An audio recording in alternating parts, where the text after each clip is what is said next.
Before the Queen passed away, she wrote a letter in November 1986 to the people of Sydney, and according to 7 News Australia, the letter is hidden inside a vault in a historic building in Sydney. The craziest thing about this letter is that no one knows what's inside of it and nobody knows what it says, not even the Queen's own personal staff. The letter is addressed to the Lord Mayor of Sydney with instructions to when he should open the letter. On the letter it reads, quote, "On a suitable day to be selected by you in the year of 2085 AD, which you would please open this envelope and convey to the citizens of Australia my message to them. Signed off as Elizabeth R.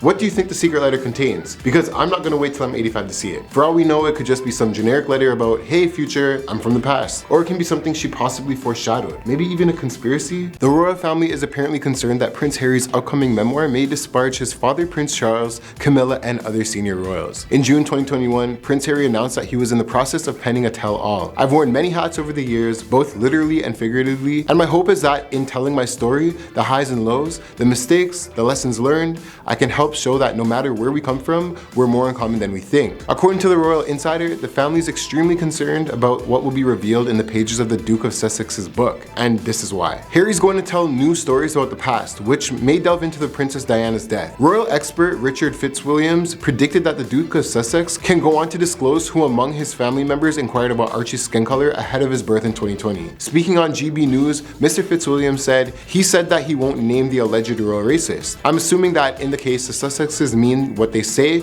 but they're unpredictable. What were Queen Elizabeth's last words? The Queen has recently passed away at the age of 96. It also came out that the Queen wrote a secret letter to Australia just before she passed away, which cannot be opened for 63 years. But what were her last words before she passed? In her final public statement after 70 years worth of speeches during some of her countries and the world's most challenging times was a heartfelt message to the Governor General and the people of Canada following horrific attacks in Saskatchewan. I would like to extend my condolences to those who have loved lost ones in the attacks that occurred this past weekend in Saskatchewan, she said. My thoughts and prayers are with those recovering from injuries and grieving such horrific losses. I mourn with all Canadians at this tragic time. Even though the Queen wasn't feeling well during her last words, they were no different than anything else she's ever said. She showed support to the others that she's always had, and she will always be missed. Prince Harry and Princess Andrew are prohibited from looking at the Queen. While other royals like King Charles III, Prince William, and Princess Anne all made the gesture, Prince Andrew and Prince Harry were both forbidden from doing so. Due to the fact that neither Andrew nor Harry is currently a working royal, they're unable to wear military uniforms and instead bent their heads in front of the National War Memorial. They also failed to salute, in contrast to the other royals. At 5 ceremonial events, only working royals, which Harry and Andrew are not, are allowed to wear a uniform. When Andrew stood guard around Queen Elizabeth's coffin during the vigil of the princess, he wore a uniform as a special gesture of respect for her. Harry most likely took great offense as the military decided to forbid him from donning a military uniform. The former soldier is proud of his 10 years spent in the military and was upset when the Queen removed his honorary military positions, including Captain General of the Royal Marines after the Brexit vote. Prince Harry will wear a mourning suit during the activities honoring his grandmother. We sincerely request that the focus be kept on the life of the legacy of the Majesty Queen Elizabeth II because his decade of military service is not dictated by the uniform he wears. This is who was banned from the late Queen's wedding. We all know that the royal families are unlike any other wedding. They are said to be the most prestigious and lavish ones, except they come with very strict protocols and conditions. This includes the banning of specific individuals to ensure everything goes as smoothly as possible. The people banned from the Queen's wedding include Philip's very own sisters. This was because his sister was married to German princes, and this was after World War II, so tensions were still very high in the UK. When the monarch's father, King George IV, gave his blessing for the couple's marriage in 1946, Prince Philip admitted that he had, quote, fallen in love completely and unreservedly.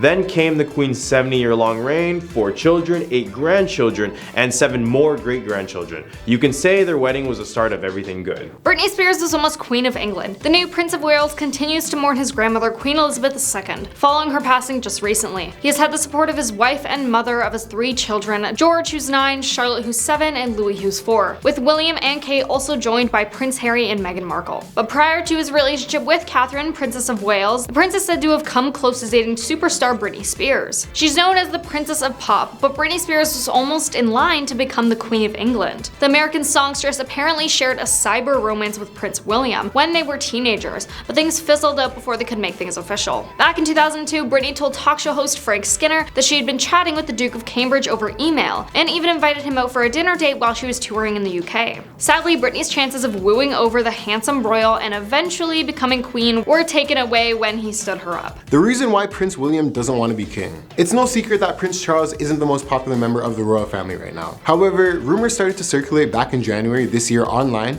that Queen Elizabeth II wanted to disregard the line of succession and make Prince William and Kate Middleton the next king and queen of England. Well, the decision decision probably wouldn't be met with much resistance from the public, it's supposedly not true. The rumor also fails to take a very important opinion into account: Prince William.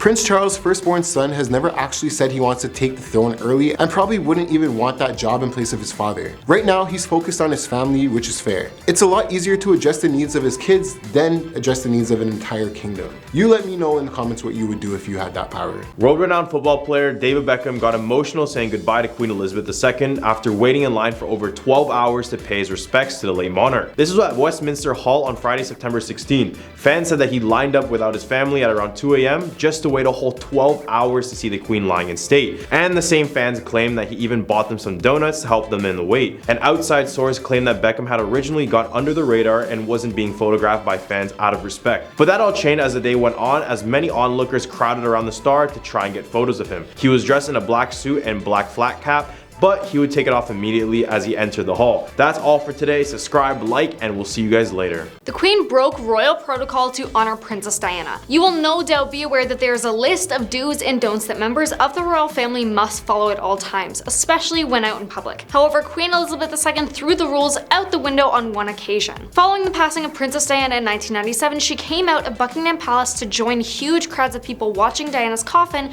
as it made its way to Westminster Abbey. And while it's against the rules to do so, the Queen bowed for the only time in her life. People said that the Queen bowing her head was one of the strongest images of that time. Someone said even in the darkest hour, Elizabeth put her mission first and demonstrated that she can find inspiration even from the most painful confrontation, the one with the woman who had won the hearts of her subjects, referring to Princess Diana. That is all, and we will see you next time. What if Prince William becomes king tomorrow? For whatever reason, if King Charles passes away, Prince William is declared the new King of England, but what happens next? As all other king and queen passings go, the first thing that would happen is the announcement of King Charles's death, the mourning, and his state funeral. When William is declared king, Kate Middleton will become the queen consort. There will be obviously a title change from prince to king, with an option to even change his name as others did in the past. And a strange fact, after Prince William is crowned, Kate will be actually in charge and have ownership over all the tails of every sturgeon, dolphin, and whale that swims in British-owned waters, since the monarchy basically owns all of them. Also, he will not have to bow anymore, since others will have to bow down to him, and this would instantly make him more involved in the government as his job as a new king. What if Harry and Meghan got divorced? We've been hearing on the news recently that the two have been having a rough patch over their years of marriage,